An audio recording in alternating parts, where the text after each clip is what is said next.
Charity Ngilu has been hospitalized at the Nairobi hospital after contracting COVID-19. This as the number of COVID-19 cases in the country continue to rise, with 976 cases reported today and a positivity rate of 14.2%. And as our health reporter Zainab Mohammed now reports, the COVID-19 containment measures expire amid a surge in infections.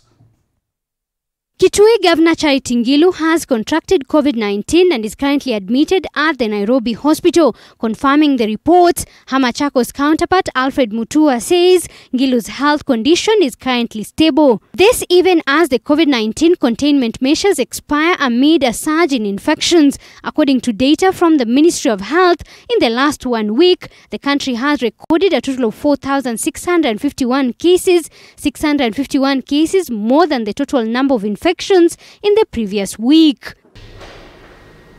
The numbers are high in Kiambu County as well, just days after the Kiambaa and Muguga by-elections. As a result, the county government of Kiambu has closed Tigoni Hospital for patients with other ailments. Only COVID-19 cases will be attended to at the facility. We have about 134 positive COVID cases in our COVID center in Tigoni.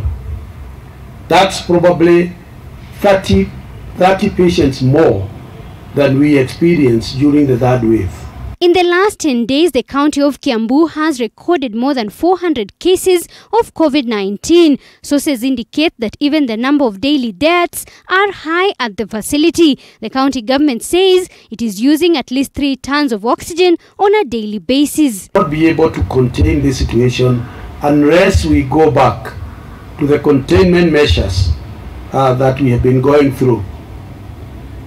And whereas we as the county will continue to be ready to cope with the cases, despite the fact that they are increasing. All eyes are now on the house on the hill as Kenyans await to see whether or not the containment measures will be extended or further tightened amid the 4th wave fears. All learners are also back to school together for the first time since schools were closed after the first case of COVID-19 was reported in the country.